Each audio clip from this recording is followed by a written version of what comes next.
Some young people in Germany often use this motto: God does not exist, but still I hate him.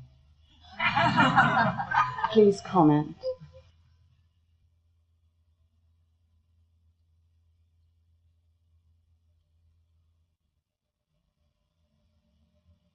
The experience of hate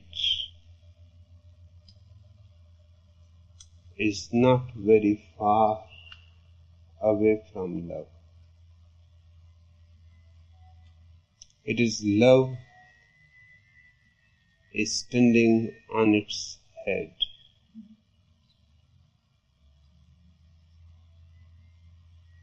The people who say that God is dead, but I still hate him, do not understand what they are saying and where they are going. In the first place, God has never been, so he cannot be dead. In the second place, if you have not loved God, you cannot hate him. In your hate, love still survives.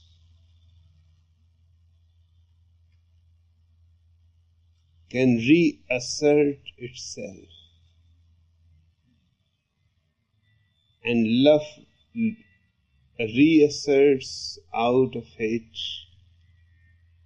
the God will become alive again. It is your mind game. God is your projection. Whether you love him or hate him, whether you believe in him or disbelieve in him, does not matter. He will dominate your life.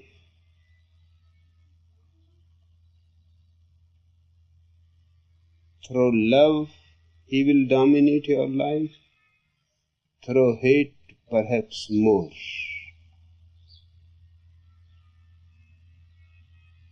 Just be free of the projection.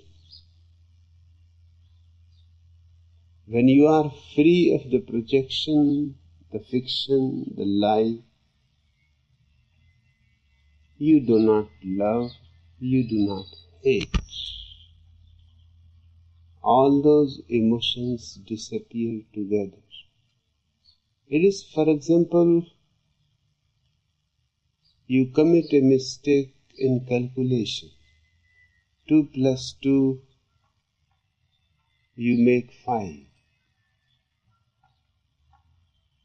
When you come to realize that 2 plus 2 is 4, not 5, do you hate 5?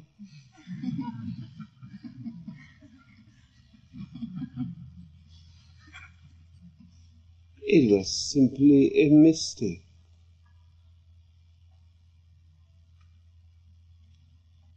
You simply forget all about it. 2 plus 2 is 4. You have come to know the truth. The falsity disappears.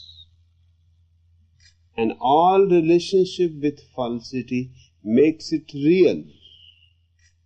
Because how you can relate with something which is a lie, even with hate.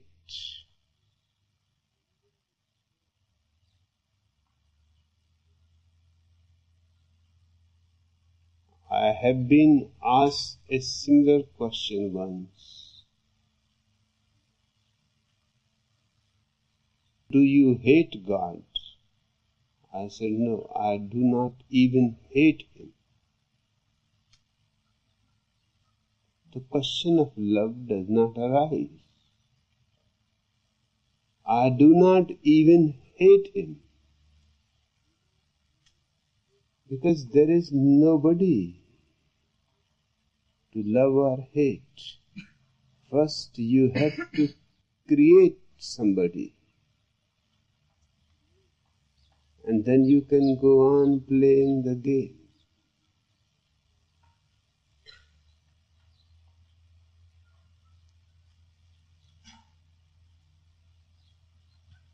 The German youth is angry against God. Out of anger, there is no understanding.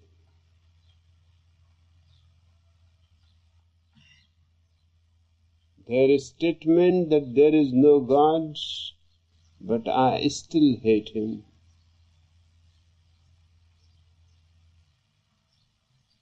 Is absolutely clear.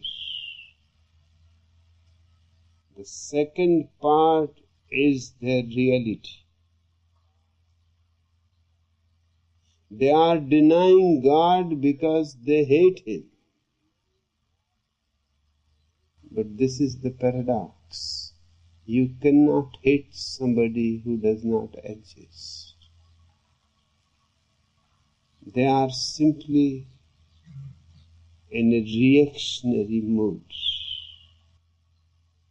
They have moved to the other extreme. Because the people who have believed in God have deceived for generations humanity. And the younger people, not only in Germany but all over the world, feel that behind all this cheating, exploitation, deceiving, stands the fiction of God, that God has to be destroyed, but not out of hate. Otherwise you will create him again. Your hate will not destroy him, it will destroy you.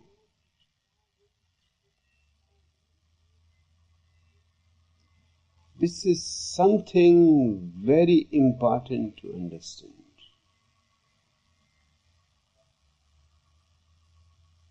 Once Gautam Buddha was passing by the side of a village. People were very much against him, because his teachings were so new and so much against the old and the ancient.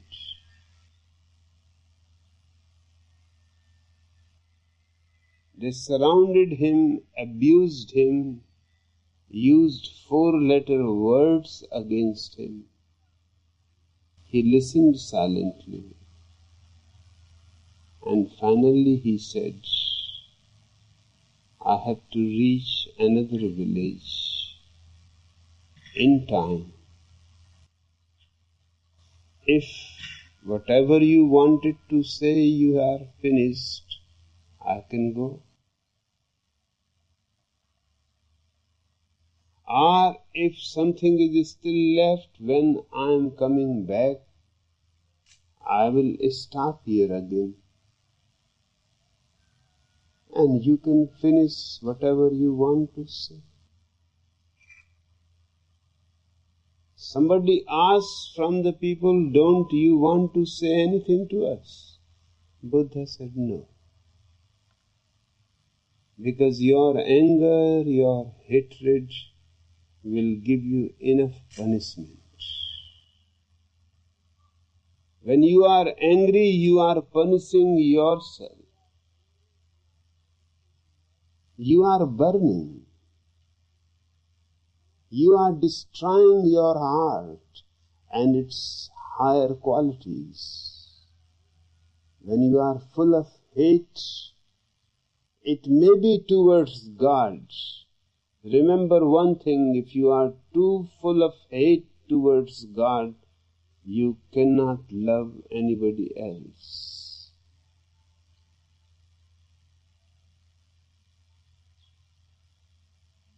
A heart full of hate, it does not matter what is the object,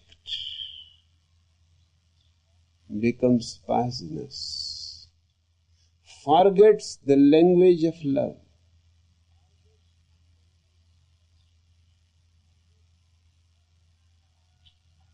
It happened that a great Sufi mystic, Hassan, was staying at Rabia al-Adawiyah, a great woman in the history of humanity. Perhaps no woman has risen to such heights. In a man-made society where women are condemned, she must have been of tremendous power, strength. Hassan asked her, "Can I borrow your copy of Holy Quran? I have not brought mine because I thought in the morning when I pray, I can use your copy." Rabia said, "You are welcome, this is my copy." And as he opened, he was surprised, because Mohammedans don't believe that Quran can be improved or any word can be cut, reduced, added, no editing. It is the word of God. You cannot be wiser than God. And Rabia had crossed a full line.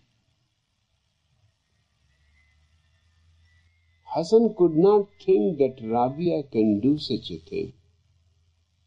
He asked Rabia, "Somebody has spoiled your Quran.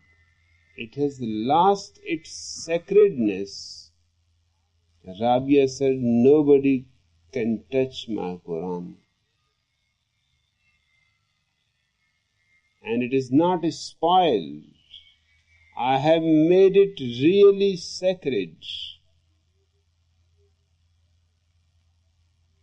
Just look at the line that I have crossed." The line was, when you come to see the devil, hate him. Hassan said, "But what is wrong in it? We have to love God and hate the devil." Rabia said, "You are still just an intellectual. Love and hate are not your existential experiences. I have loved.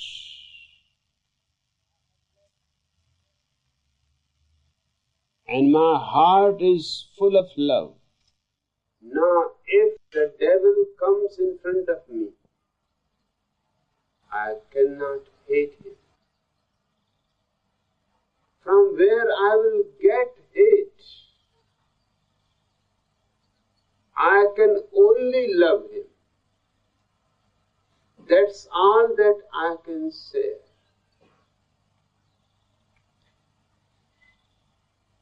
It is impossible for me.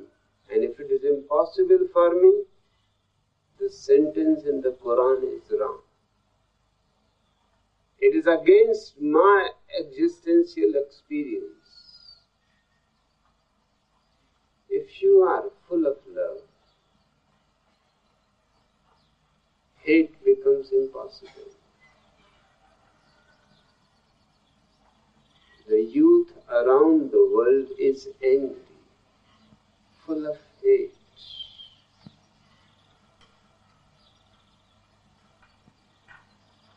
This is creating tremendous trouble for them.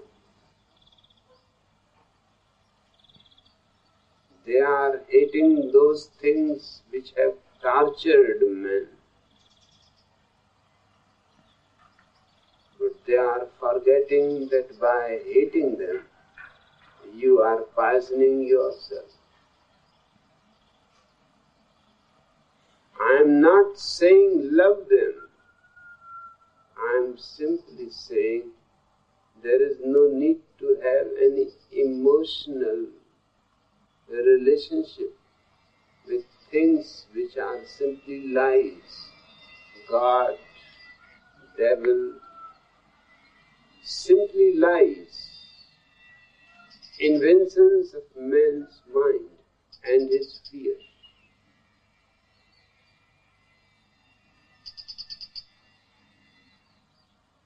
These people may look to the so-called religious that they are against religion, they are talking against God. That's not true. They are still in hate with God. They may have changed from love to hate, but God exists. The first part of their sentence is illogical. It does not fit with the second part.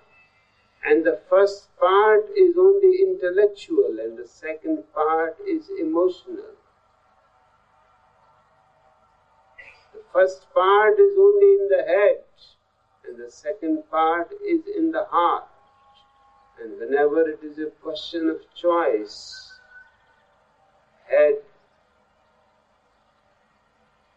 cannot be chosen against the heart.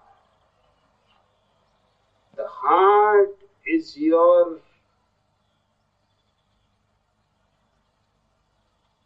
relationship with existence, and the head is your relationship with the society. The head is full of all kinds of lies that society has used to exploit. The society cannot reach to your heart. That is one of the great privileges of you, that the hands, ugly hands of the society cannot reach to your heart. But now you yourself are doing that. The society cannot create hate in your heart, but you are creating hate in your heart for God. No, God does not deserve even hate. He simply does not exist. You have to be free, completely free from God. And a humanity free from God will be for the first time tasting real freedom. If God is there above the head, you are just a creature made out of mud. The English word human comes from humus, which means mud. The Hebrew word Adam comes from humus. It means mud. You are just made of mud. Puppets made of mud. God has given you great dignity, great love, great respect.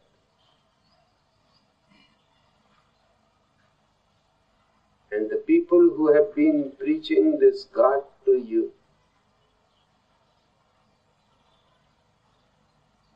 perhaps are unaware of all the implications of it. If God is there, then for everything good and bad, He is responsible. He is responsible for devil. He is responsible for anything that is evil. He is responsible for anything that goes wrong in you. He is the Creator. He should have known better.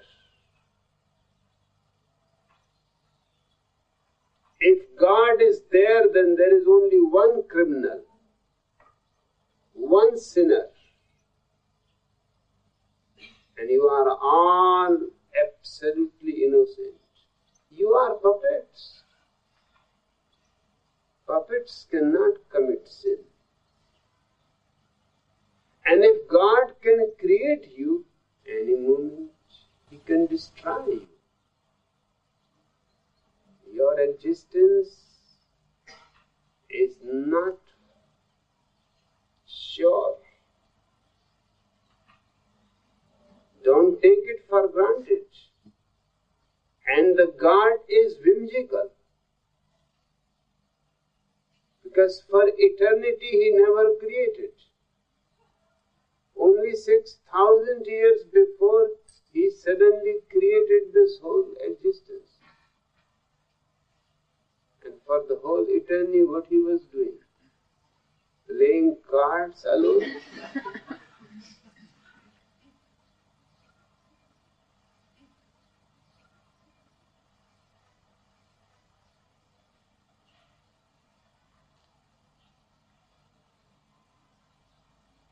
And if He can create you, He has the power then to destroy you. So what is the point of evolution? What is the point of spiritual growth? What is the point of becoming a Gautam Buddha? It does not matter. A puppet remains a puppet.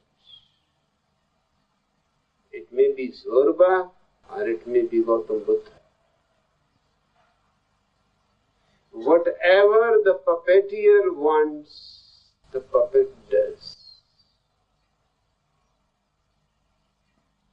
No, with God, man cannot have freedom.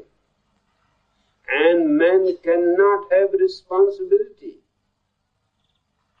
And man cannot think of spiritual growth. Everything is meaningless because of God.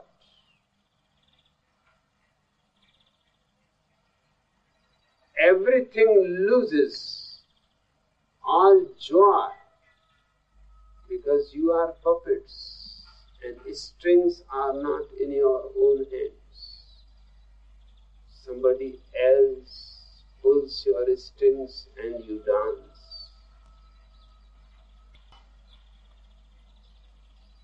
Somebody pulls your strings and you cry.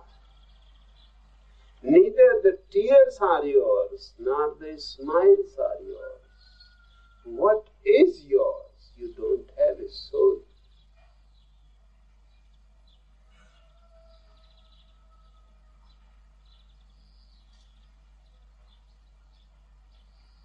Life, then, is a very meaningless affair.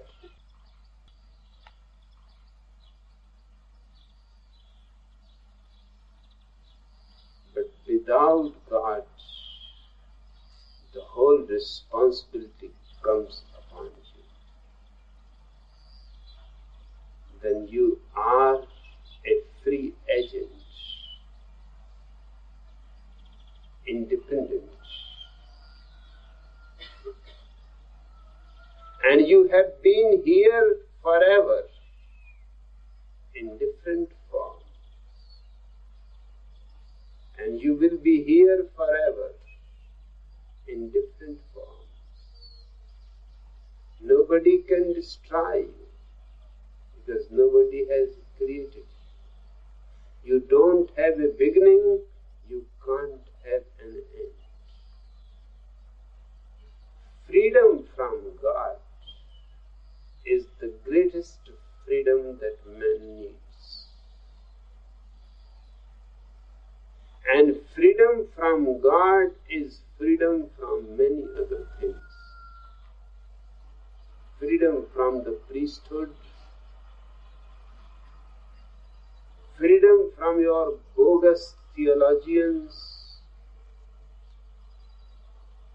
freedom from the churches, temples, mosques.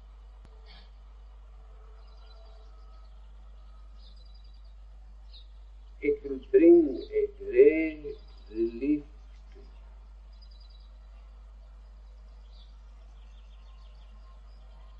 But it cannot happen through reaction, not by anger, but by understanding. I don't teach you to be angry. I don't teach you to be hateful. I only teach you to be understanding of the whole situation. And out of that understanding, you will blossom like a lotus. Then life is your own. You can make anything that you want to make of it. Then you are the creator of your life. You may not be the creator of the existence. There is no need. That is a very dictatorial idea, a fascist idea. Those who believe in God are all fascists. Because God has all the powers.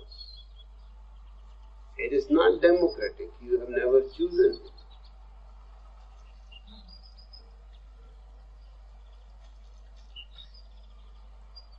And His power is absolute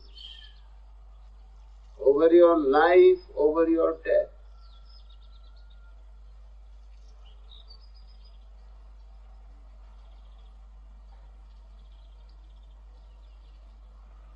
Without God, a great Himalayan burden will be relieved from your chest. You will feel wings arising in you. For the first time, the joy of creating your own life. Making the way you want it. Because there is nobody who is sending 10 commandments. There is nobody who is saying you this is to be done and this is not to be done. There is nobody you are obedient to.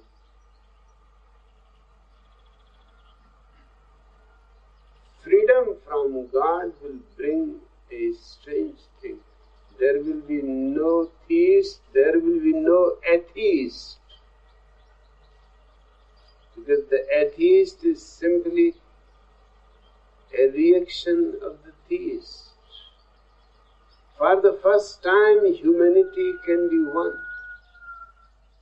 No divisions. What divides all the religions? Just small details, meaningless details about their idea of God. But if there is no God, all those differences disappear.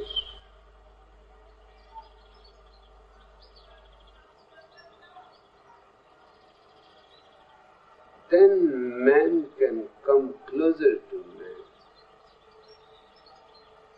become more intimate to other human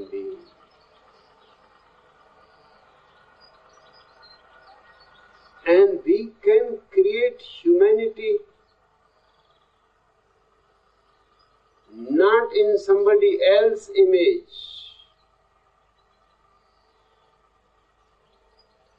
We can create humanity according to our hopes.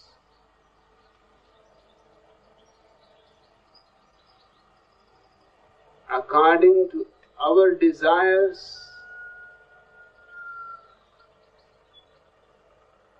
We can create man the way we want man to be.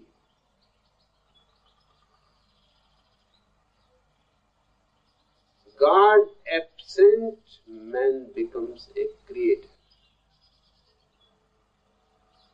And this is such a gift that no other gift can be greater than that. But it will not happen through anger and hatred and disbelief. All those things have been tried and failed. It can happen only through understanding. Just seeing the whole thing as a fiction. The moment you understand that it is a fiction, created out of fear, and with God disappears the whole army of the priests and the monks and the nuns and all the nonsense that they have created.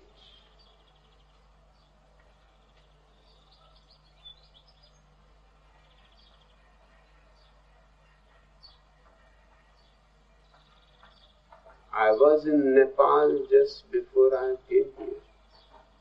A beautiful old Buddhist monk.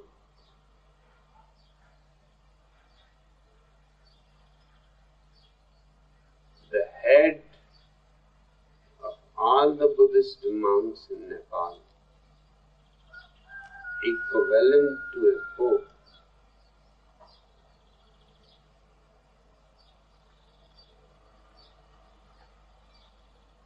Just out of curiosity, he came to listen to me,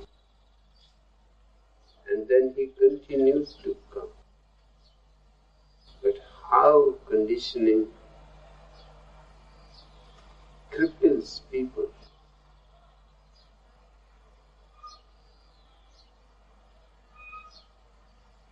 When I will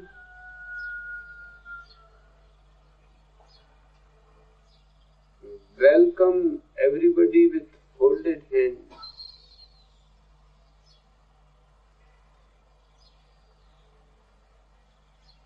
this is one of the most beautiful things that has come out of the East. It means I bow down to your divinity.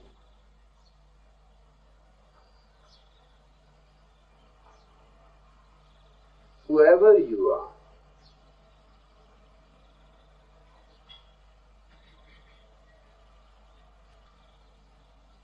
your outer appearance does not mean anything. Inside you are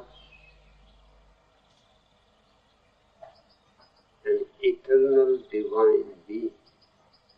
I bow down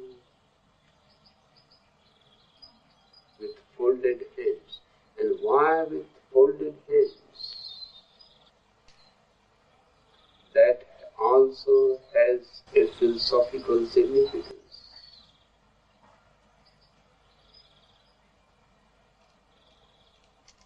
Man's mind is divided in two hemispheres, right and the left. They are not in any communication with each other.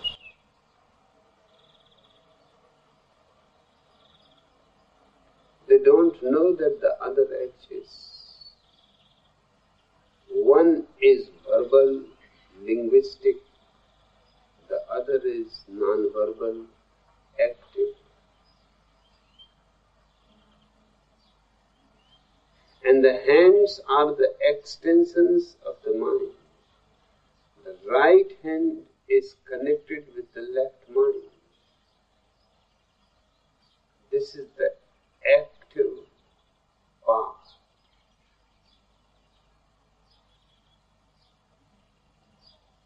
The left hand is connected with the right side mind.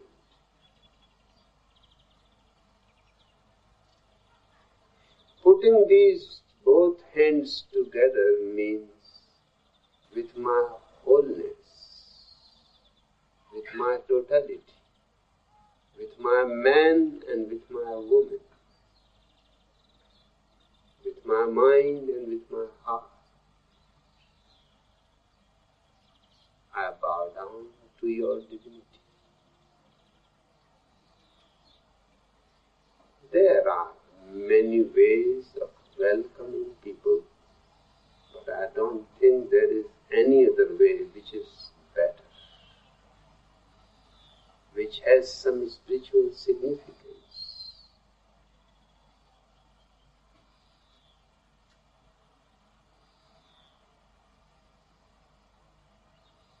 I will bow down every day and I will look at the Buddhist priest, a saint. He understood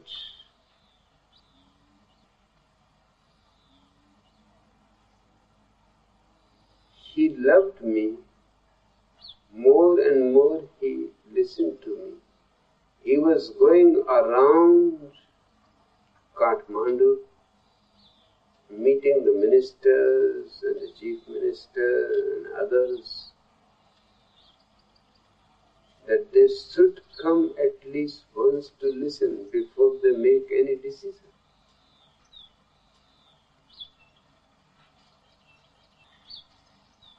But completely for 1 month, I saw many times his hands will want to respond to me, but deep conditioning. The Buddhist monk has been taught that you are higher. So others can bow down to you with folded hands. You cannot.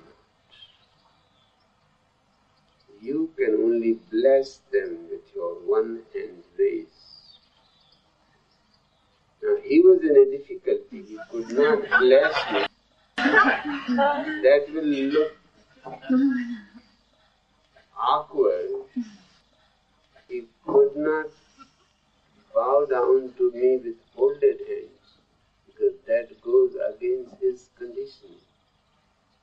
And I could see that his hands moved and he was holding them.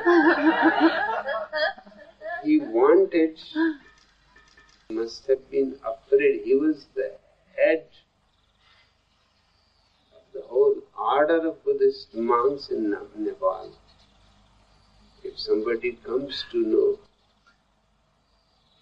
and they will come to know, because thousands of other people will be seeing him doing it.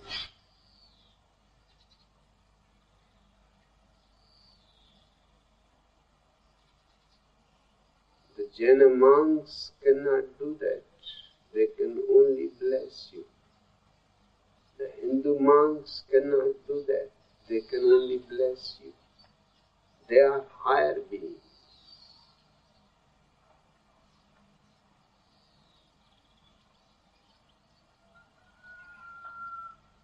With the gods disappearing, all these ugly creatures will also disappear.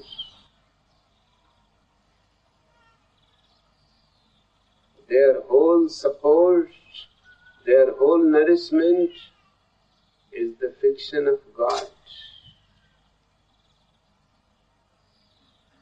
They are dependent on it. If you take away God, you have taken away the very earth underneath their feet.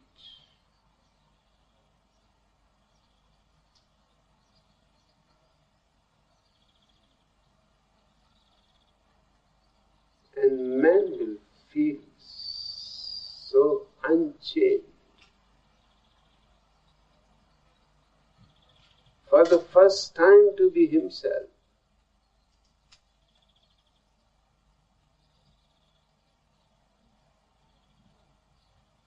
With no peeping Tom.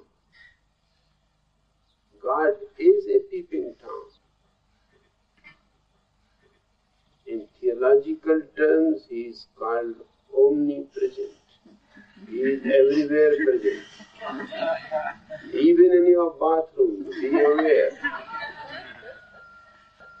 Don't undress. God is present.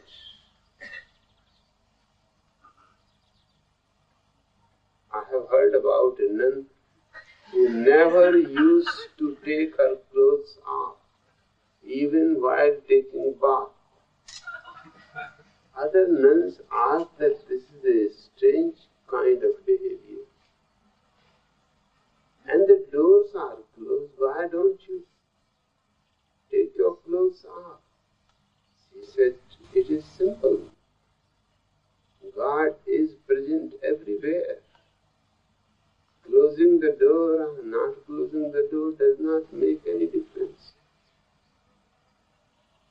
I cannot do that in front of somebody.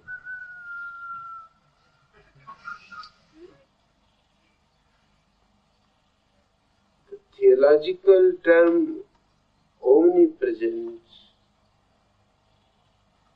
can be translated into the human language as peeping Tom.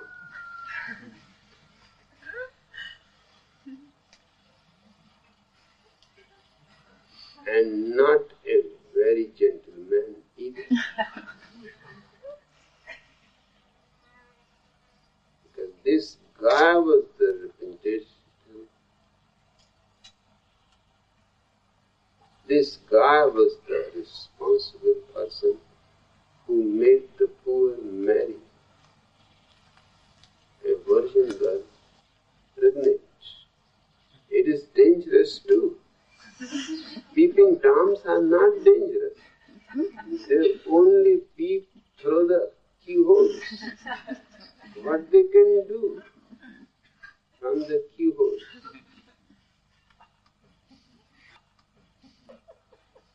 But this guy is not trustworthy.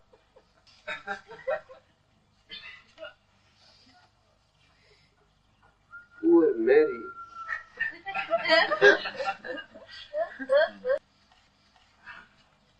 And God makes her pregnant.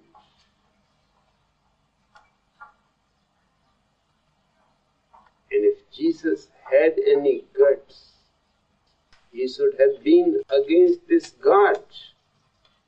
But he is not against this God. He is against his poor father, his poor mother. He insults them continuously, saying that you are not my mother and father. My real father is far above in the heavens.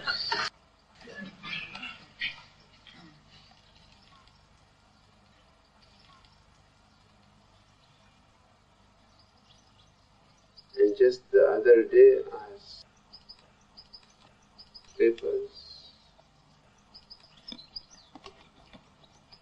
How people can be so ugly. One journalist has asked 2 days before,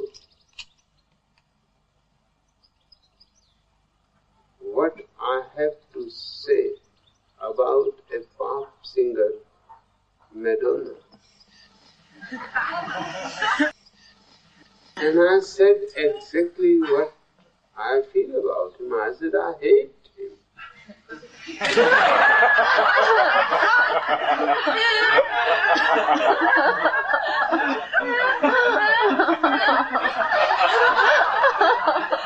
And the newspapers and the journalists are using it that I hate Jesus Christ's mother, Madonna.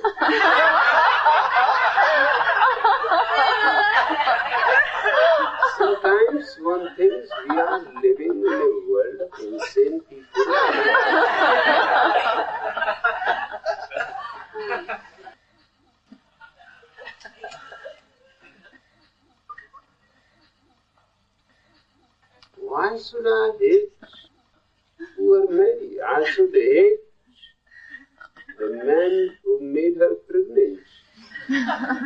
It was a rape.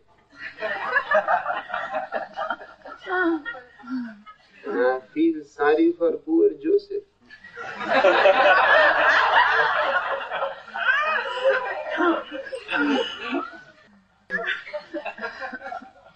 But can you see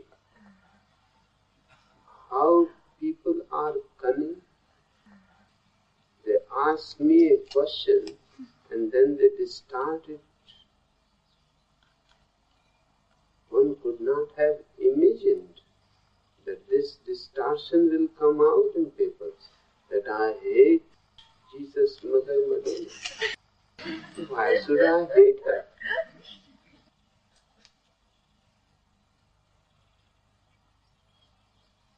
She has already suffered much in the hands of your God, in the hands of Jesus Christ, and perhaps in the hands of the contemporary population.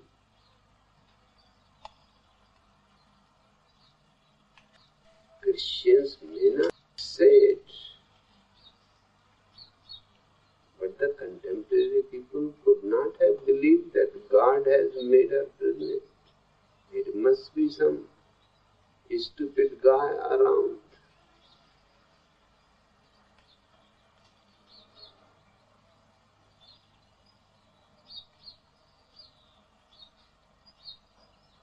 And why Jesus goes on insisting so much in every of his statement that I am the only begotten Son of God?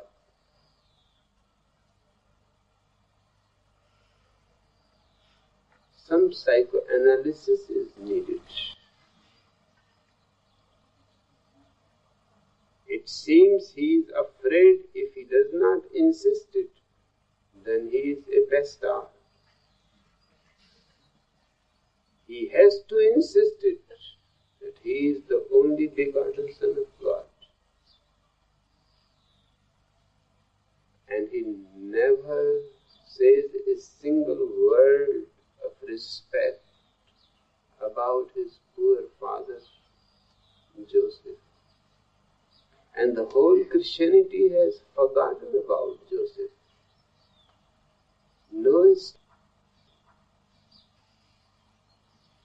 No church,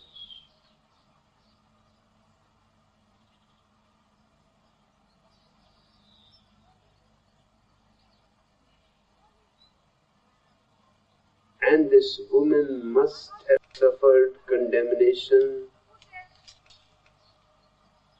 from everybody.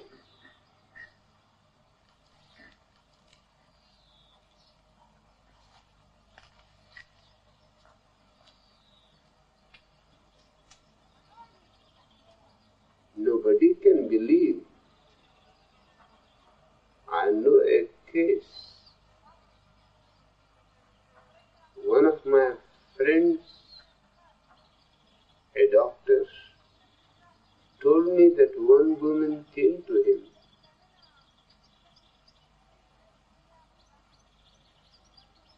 She is not pregnant.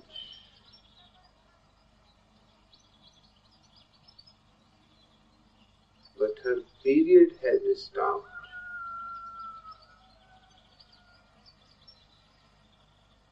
And she has not been in any sexual contact with any man.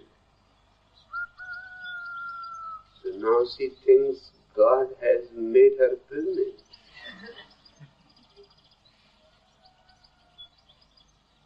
And the doctor was telling me, I tried, that you are not pregnant. I will give you medicine and the period will start coming. It happens to many women. Some hormonal imbalance can prevent the period. It is nothing to be worried. But she was not ready to take the medicine. was afraid that this doctor is going to destroy the child that she is carrying. Finally, the doctor said, whatever the result may be, but you have proved to me that God certainly does these things. And He is still doing. And He must be really very old, ancient. Eternity has passed. And still He is going on making poor virgins pregnant. If Jesus has guts, He would have been against God.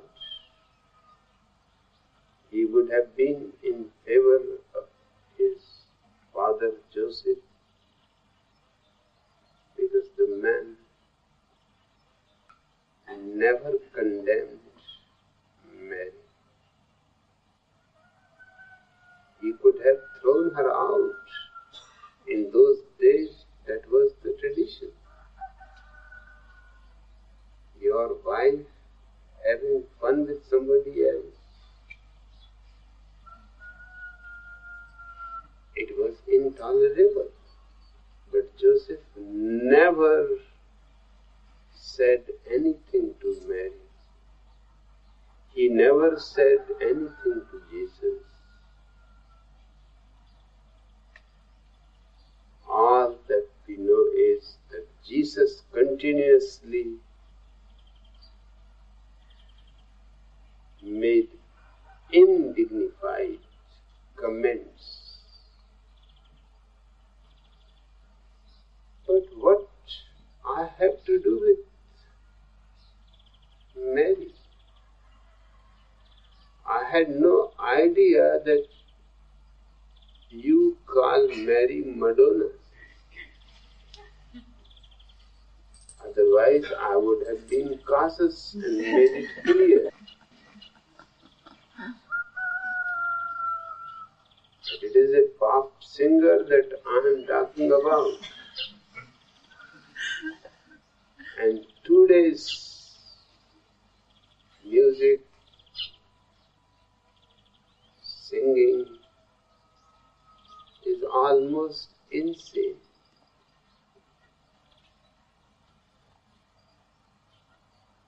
It has lost the beauty of the classical music, classical singing. They had some spiritual value. Just listening to them, you could have fallen into silence. You could have experienced a moment of meditation. Today's music, singing, dancing, is all sexual. Young people, punks and skinheads, and all kinds of idiots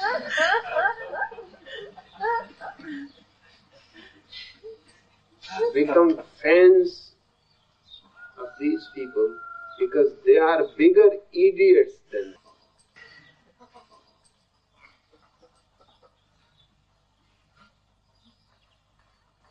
Anger or hate is not going to help. You have to let God slip out of your hands very silently, without making any noise.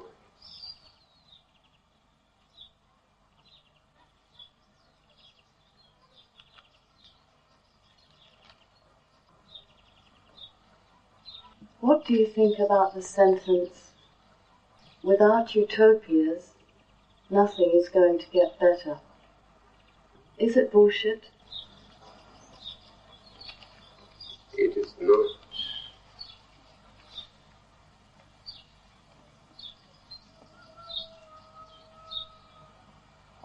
Without utopia, nothing is going to be better.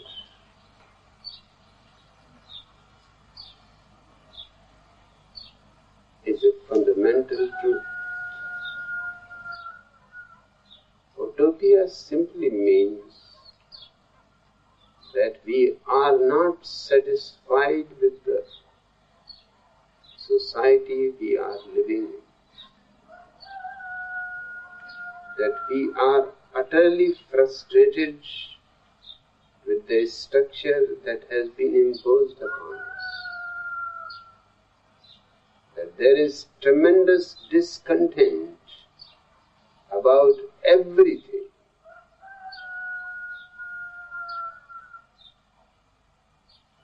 Utopia is simply a desire to find a better society, a better humanity, a better educational system, a better togetherness,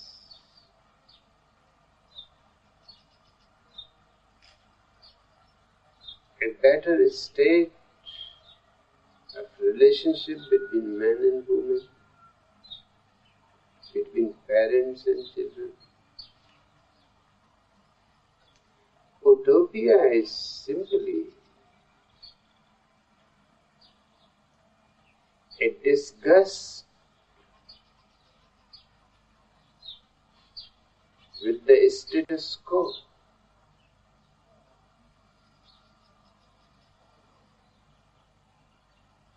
All the vested interest would like to support the sentence that the idea of utopia is bullshit.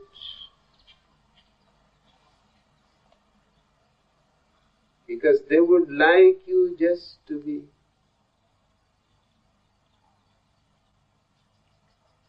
satisfied and contented like buffaloes.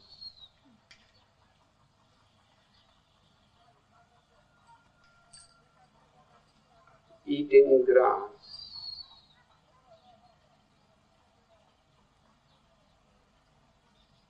The same grass whole life. As if they are born only to eat that grass and then die. You will be surprised to note few things.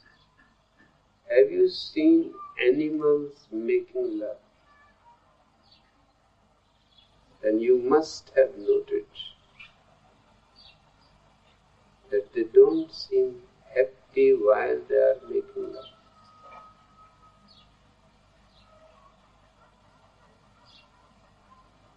They don't seem to be euphoric. They seem to be in a despair, sad, as if out of some necessity, a biological force, they have to make love. That is the reason that when their season of love is past, they don't even look at women, they don't look at men, all connections are finished, not even friendship.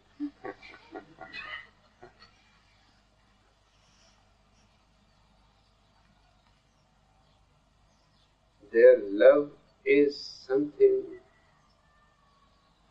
mechanical, force. It is not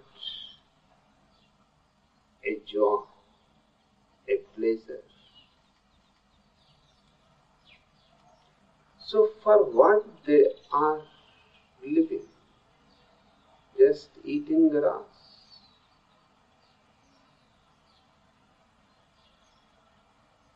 and then one day die. The wasted interest in human world would also like you to be like buffaloes.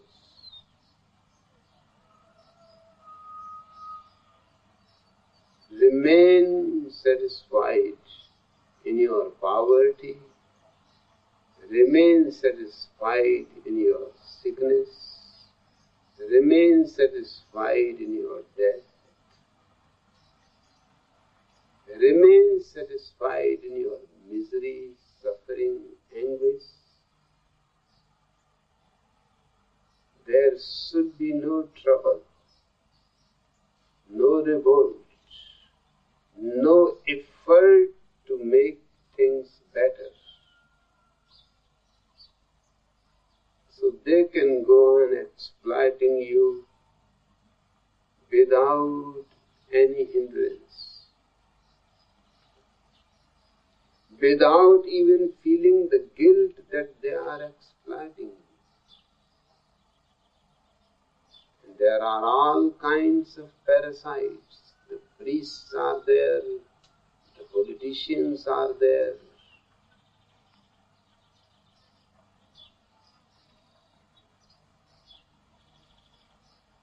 Their whole interest is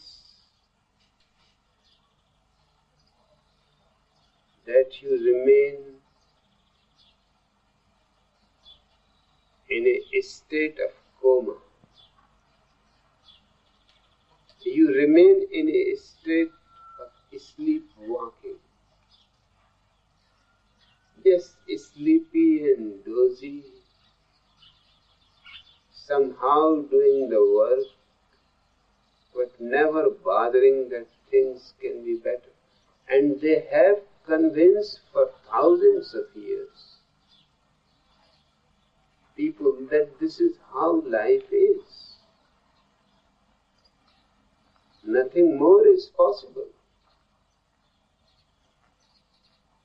Suffering is your fate. Despair is your destiny. It is all willed by God. You cannot change it. In India they say, not even a leaf of a tree can move without the will of God. So what else you can do?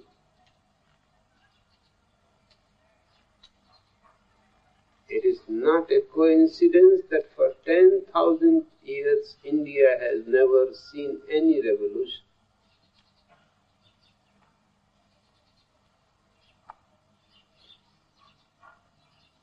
And India has the worst social system. 1/4 of the Hindus have lived almost like cattle. They are untouchable. They have been reduced even worse than animals. Animals are not untouchable. But those human beings are untouchable. Not only those human beings are untouchable, their shadows are also untouchable. If a shadow falls over you of an untouchable person, you have to take a bath to purify yourself. And they have convinced these people for thousands of years that this is your fate. Nothing can be done about it. In India, nobody has ever written a book like Henry Moore's Utopia.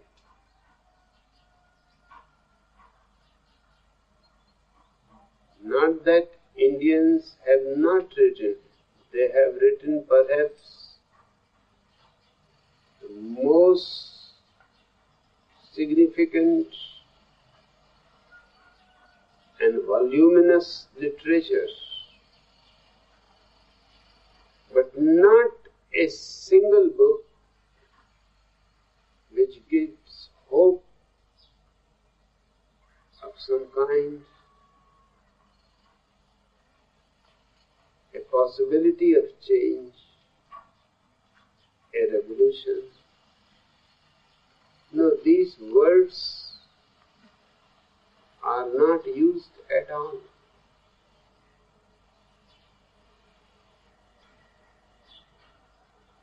This is how they want all over the world.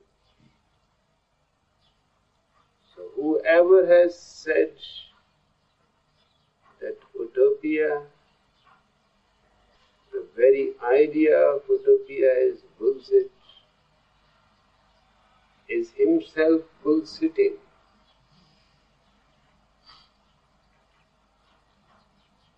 It is his own bullshit.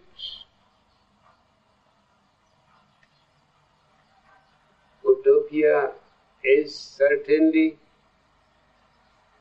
an absolute necessity. Unless the humanity gets free from all fetters and imprisonments, unless we have made utopia a reality, then perhaps utopia may not be necessary. But I don't think so. Because we can never make anything perfect. Perfection is not part of existence. Everything remains imperfect. It goes on becoming better and better. It goes on coming closer and closer to perfection, but it never becomes perfect. And there is a reason, a very significant reason why it is so. Because the moment anything becomes perfect, it dies. Perfection is death.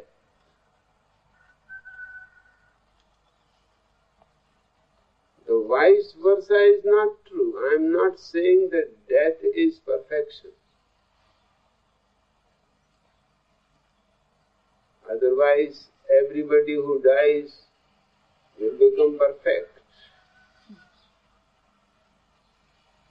Death is not perfection, but perfection is certainly death. Because once you bring anything to perfection, then growth stops. Then there is no more, nowhere to go, nothing else to do.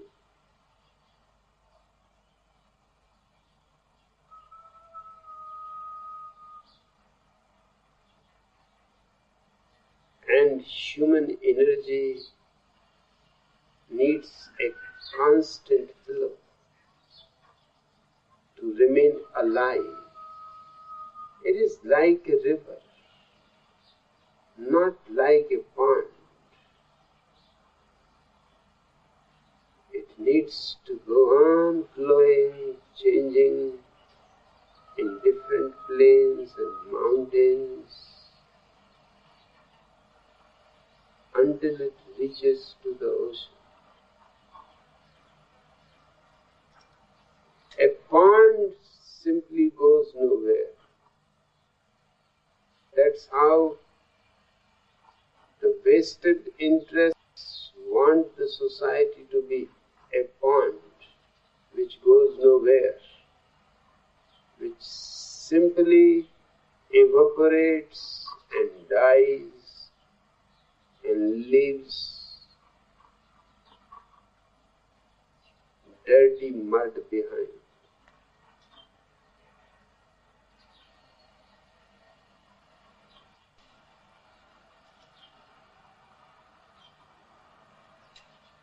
Life energies are a river, and a river that never reaches to the ocean. A river that is always seeking and searching, that is always finding, but there is always more to find. I am reminded of a Sufi story.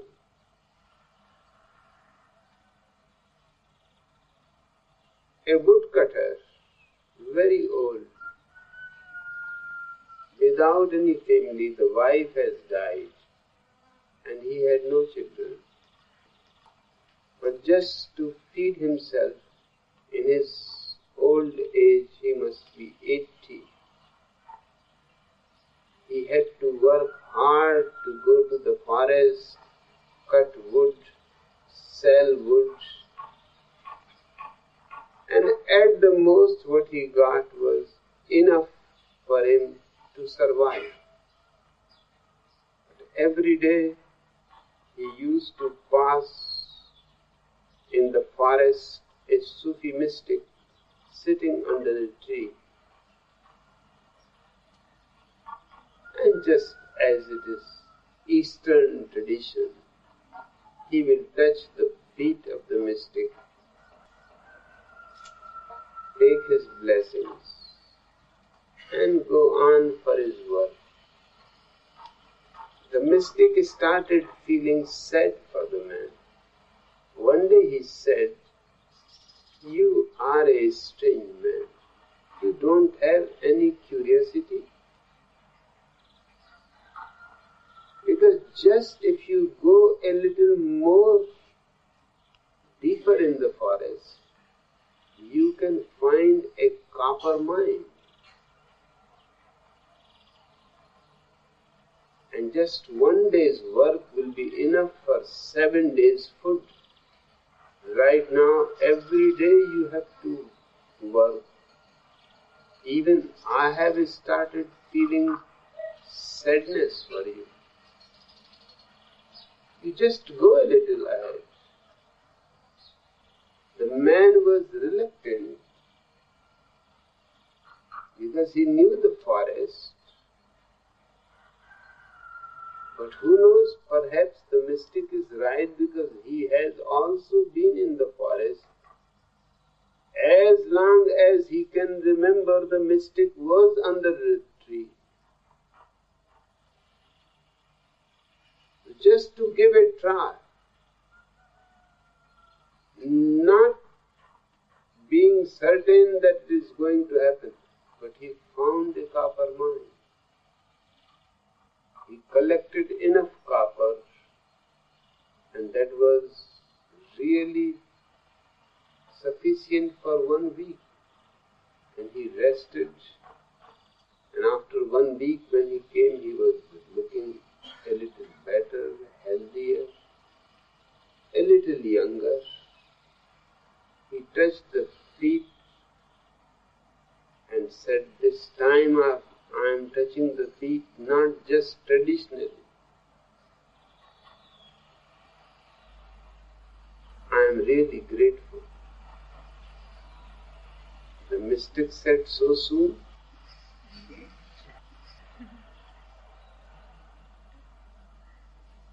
"You are a fool. If you go a little more deeper, you will find a silver mine.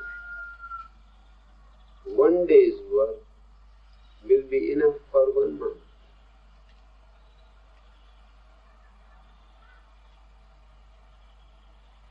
The man could not believe. His whole life he has lived in misery and suffering. But the mystic has proved right for the first time. Perhaps, who knows? He is right, or maybe he is simply joking and making a fool of me. But there is no harm. He went a little deeper and found a silver mine. He said, "My God,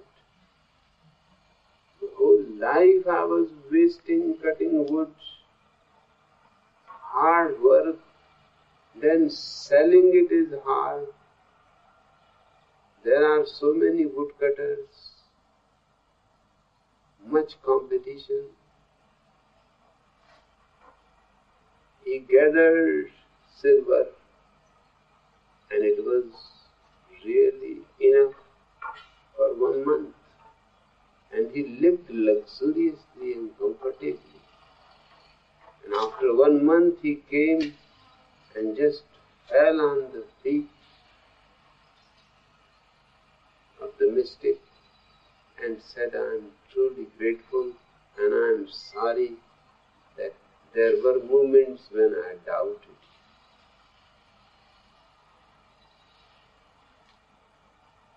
The mystic said, you have still not understood me. Go a little more deeper. The man said, for what? I am living in luxury. He said, you don't know what luxury is. Just a little farther and you will find a gold mine.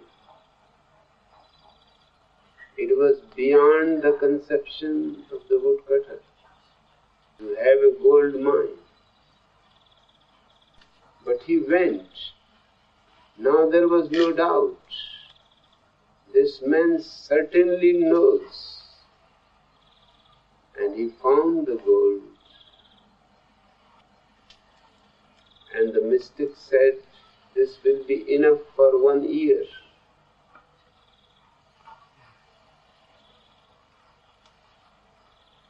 Perhaps I may not be able to see you for 1 year now. The woodcutter said, no, I will come once in a while just to touch your feet. You are a man of miracles. Why you go on sitting here? When you know so much about gold and silver and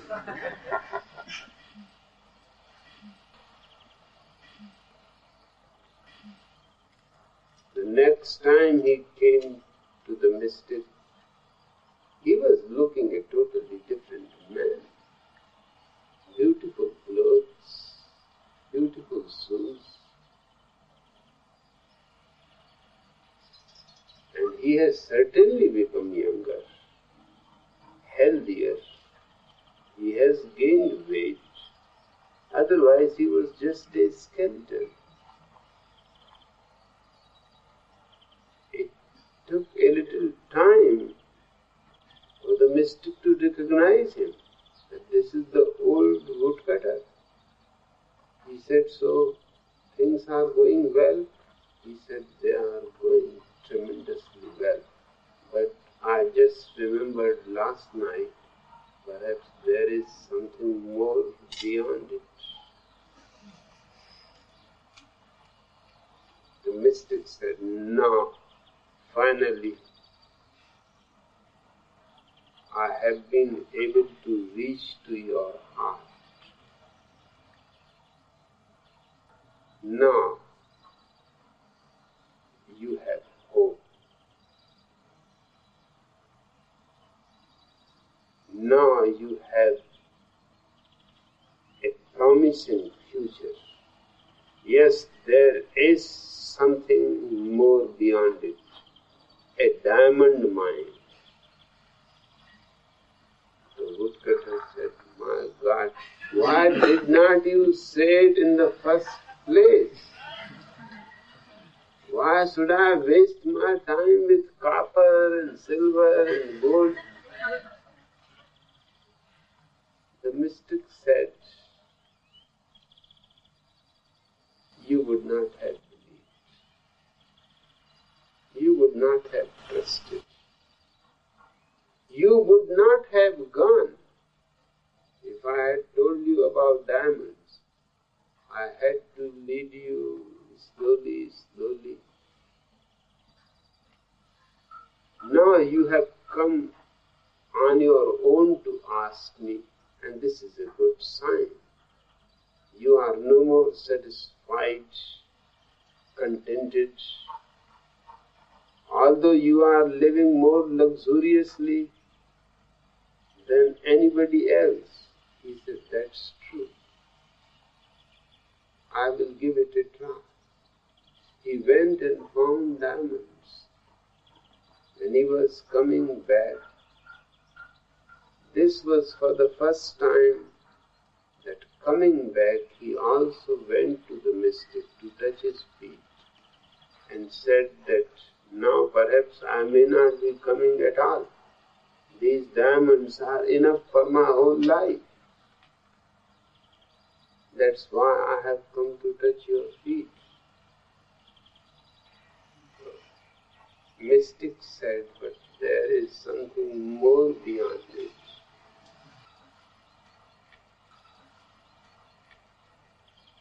The woodcutter said, no, there is nothing beyond diamonds. What can be there beyond diamonds? No, you are just kidding. The mystic said, believe me, come at least once. There is something beyond diamonds. And the second day the man appeared. He could not sleep the whole night. He had enough diamonds to live his whole life as a king. The next day he came.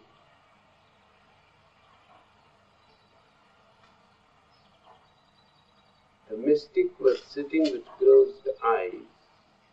This was for the first time.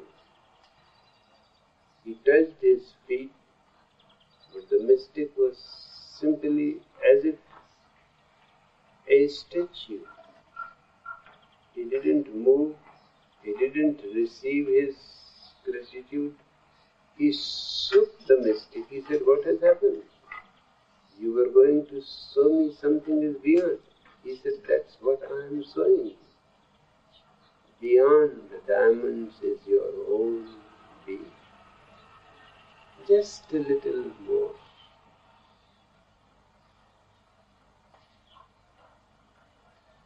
And unless you discover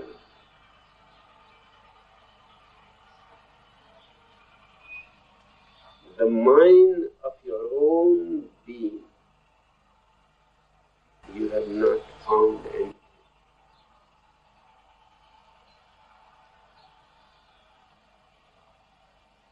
The woodcutter said, now I can understand why you are sitting always here under this tree, never going and bothering about diamonds. Now I will sit by your side under this tree unless I find this mine you are talking about. It is very difficult. That was very easy, going out a little more, a little more. Now you are changing the whole direction.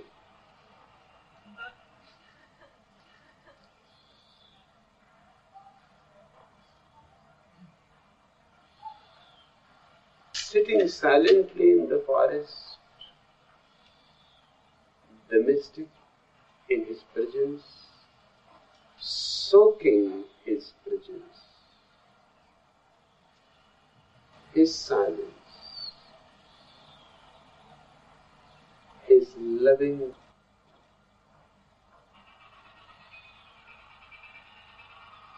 The whole day passed, and when the sun was setting, the man was amazed. He opened his eyes. He said, you should have told me before. I have been passing from here. You are not a man of compassion. For years I have been cutting wood, dragging the load on my old shoulders, and you simply sat here enjoying this inner feeling, this inner joy. And you won't tell me He said, you would not have listened. First diamonds are needed. Now you can go home, because the mine of your treasures is within you. Just remember one thing, go on and on, never stop. There is no full stop.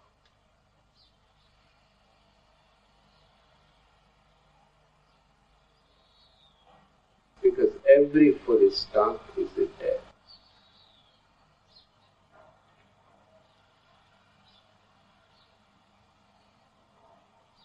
We may be able to create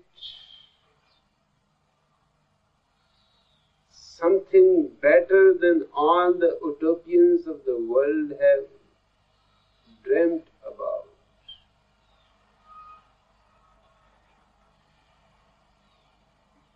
But the utopia will always exist as the horizon who looks so close that you can reach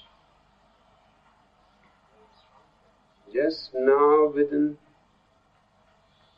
an hour, where the earth is touching the sky. But as you go closer to the horizon goes on receding back. The distance between you and the horizon always remains the same, and this is the whole secret of growth and evolution.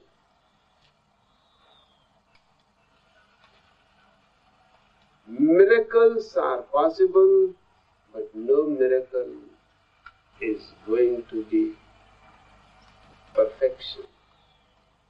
Perfection is not possible. And it is good that it is not possible. It keeps you going. It keeps you alive.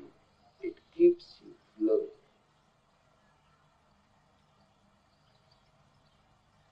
I am all for utopia.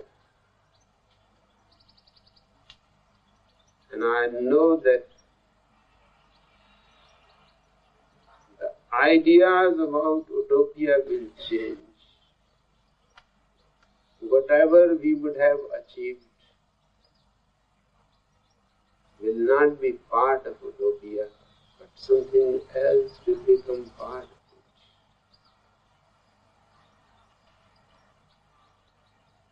There is no way.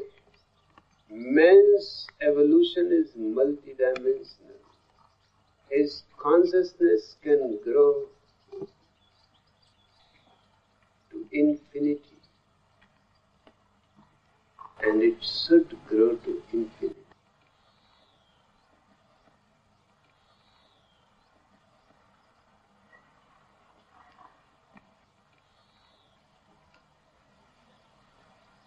The other morning, you said you are against politicians. Please tell me a successful way to bring them to a loving state of mind.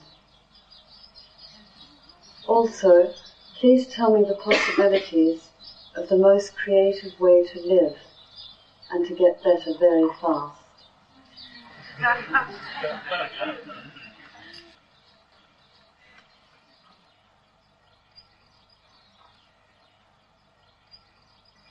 I am not against politicians.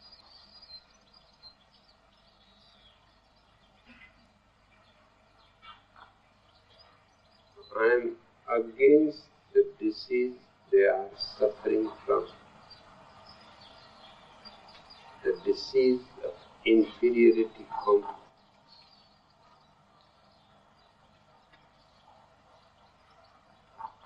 Any politician who has a little intelligence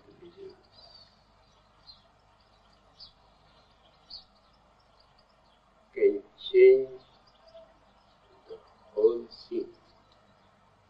He should not be a politician, he should be a man in politics.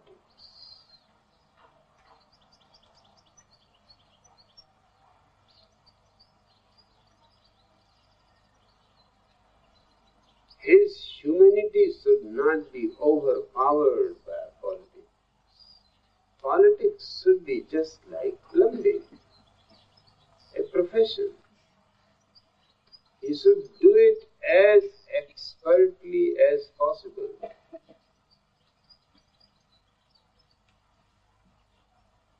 But the moment he comes home, he should not bring it with himself.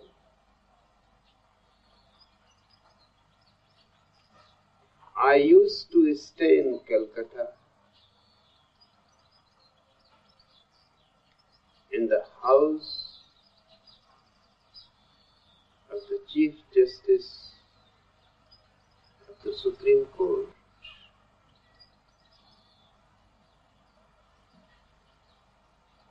His wife told me that my husband only listens to you.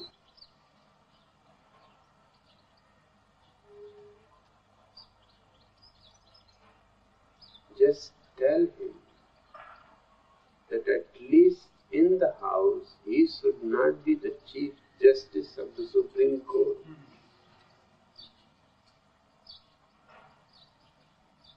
Even in bed, he is the Chief Justice of the Supreme Court. The moment he enters in the house, children stop playing. Everybody starts looking busy.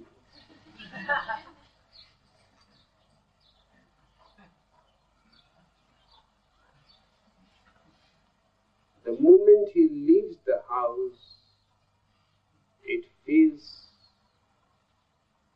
a great burden is relieved. Everybody is happy and is smiling. And this does not look good. This is not right. But he only knows to order.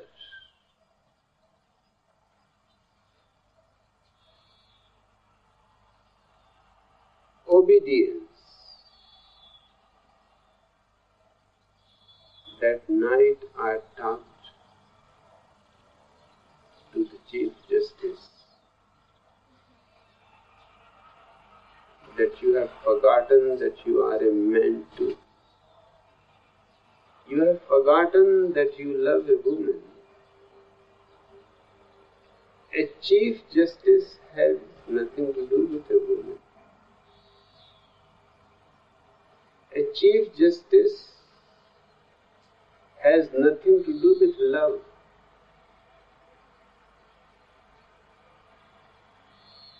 You have forgotten that you have children. A Chief Justice has nothing to do with children.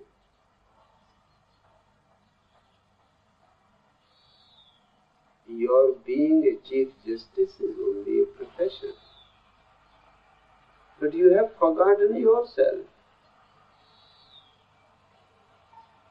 When you come from the court, you should leave everything in the court.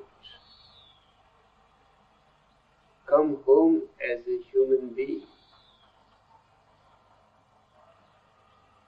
And you may not be aware how your family is suffering. And they feel joyous when you are not in the home. And they feel afraid when you are in the home. This is not a good character certificate for you.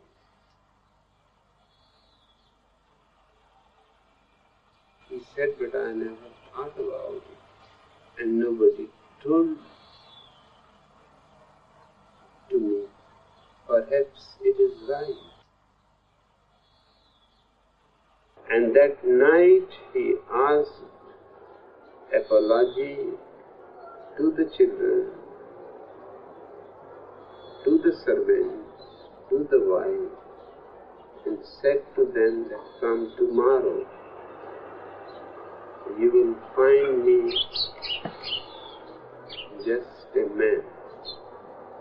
The house is not a goal. But I had simply forgotten all about it. I became so identified with my profession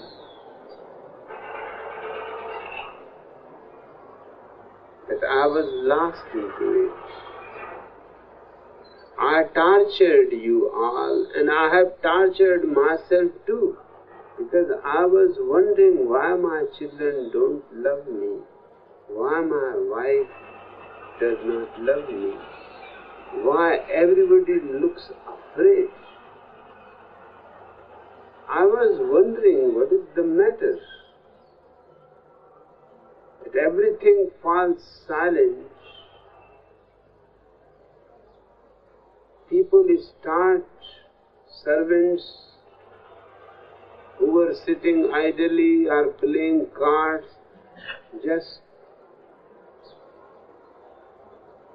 start looking busy. Now I know it was my fault. And I have visited the family twice more. It is a totally different family. The question is always of simple understanding.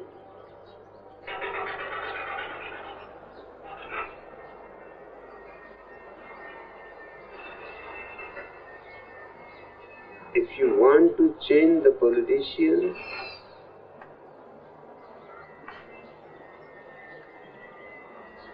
if you are in contact with the politicians, or perhaps you are related to the politicians, or at least after a few years the politicians are bound to come to you for votes, make one single point continuously wherever they go, that promise us only one thing: we don't want any other promise. We want only one promise, that you will remain a man and you will not become just a politician. Politics will be your profession, but it will not change your humanity. Ask the politicians for only one promise and tell them that every other promise you can take care of. You will be in power, so you do whatever you want to do to improve the conditions. But as far as we are concerned, remember, we want you to see as a human being, not as a politician, a president, a prime minister. No. We want you just one amongst us. Take that promise. Insist it again and again wherever they go and meet you. Insist it. Perhaps if all over the world people start insisting on it, it may wake up the sleeping people, because it is not doing good to them either. They have lost love. They have lost real respect.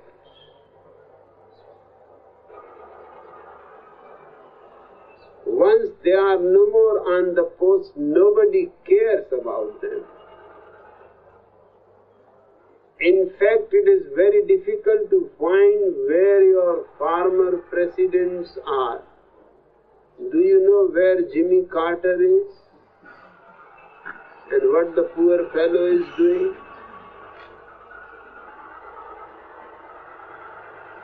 You will know only when he dies. Then a small news in the papers will appear. that ex-president of America, Jimmy Carter, has died.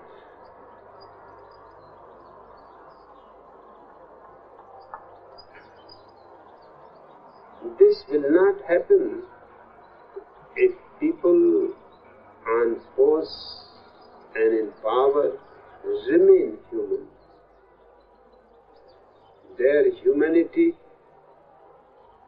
will remain with them. And if people see their humanity, they will be loved whether they are in power or not. In fact, they will be loved more when they are not in power.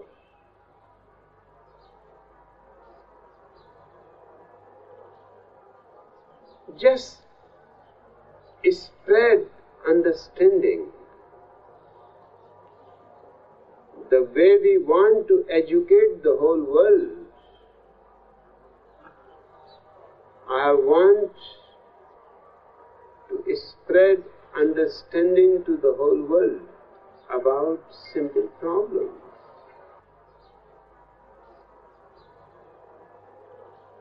It is not difficult. I have heard that one morning in the biggest church in New York,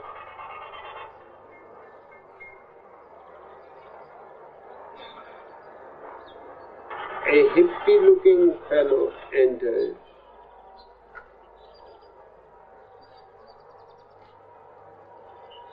The Archbishop was a little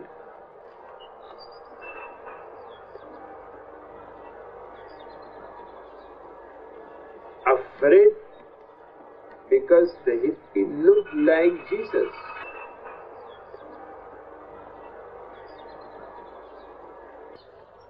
Perhaps Jesus was the first hippie. Long hair,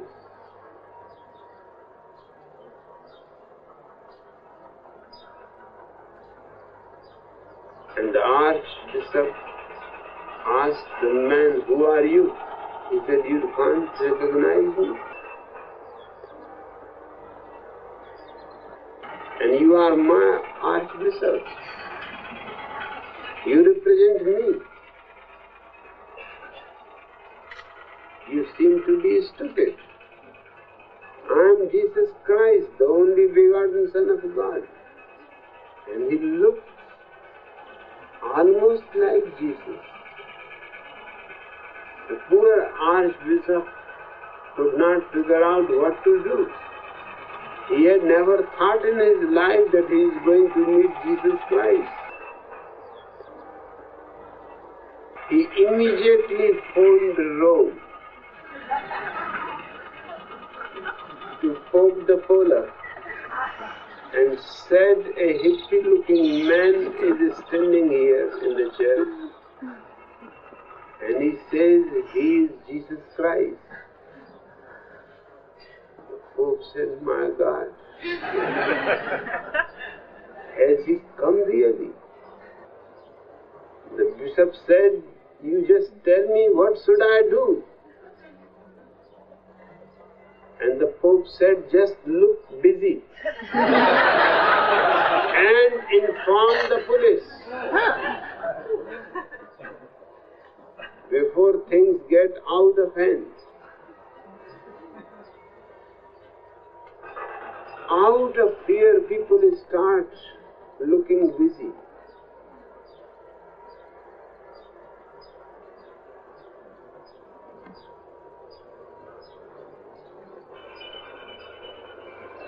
These politicians you think are so much busy, you are wrong. I know them very closely, intimately.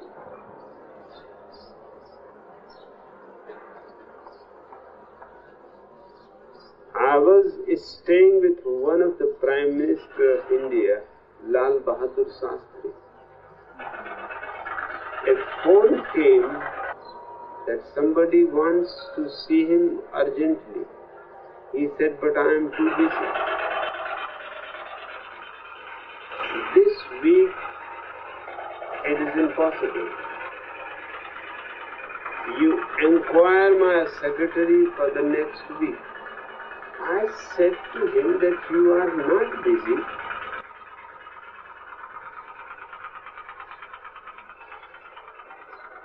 We have been sitting and gossiping and laughing. You are not busy. Why?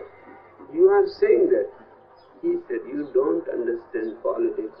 A politician has always to be busy. If he is not, he has to pretend.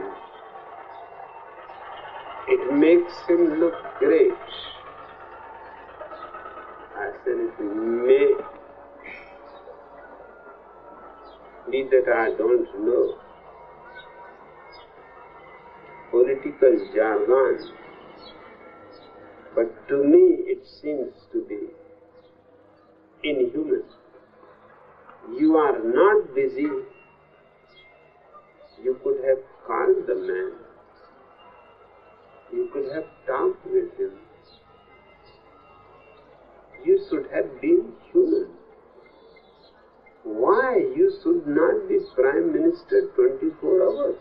Who had chosen you to be Prime Minister for 24 hours?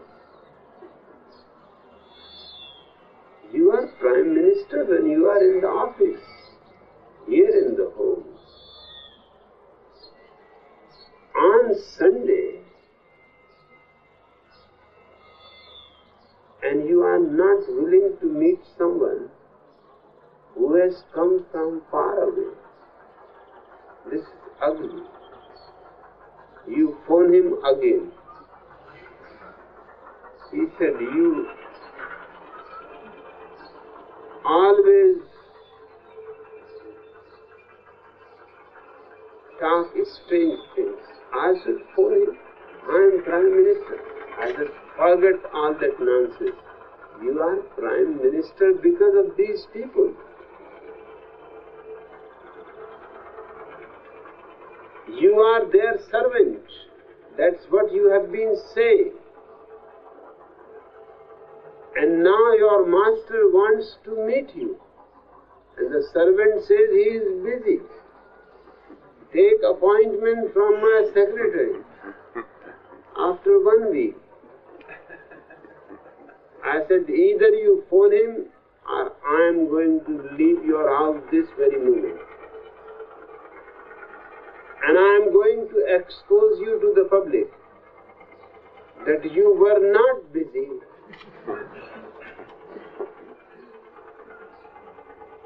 He said, wait, I am going to phone. And he phoned, and it turned out to be nobody else than his old uncle, who has come from the village because he was a villager. And he was too old that he wanted to see him. Perhaps he may die soon, and he may not be able to see him.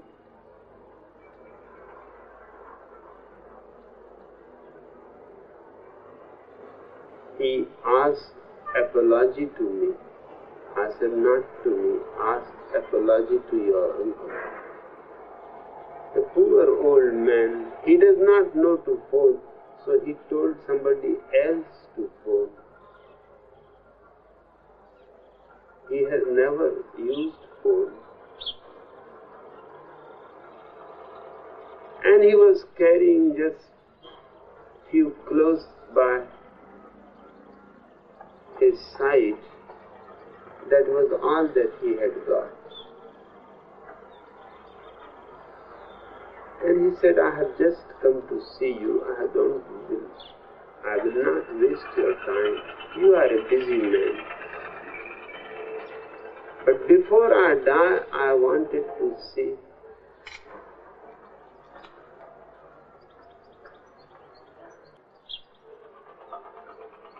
Just you have to teach your politicians, spread the understanding that they have to be more human. I am not against politicians. I am against the political profession destroying their humanity. And it is possible to separate both.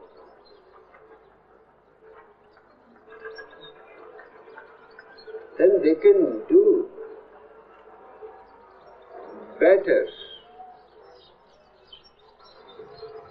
serve better. And if humanity remains beating in their heart,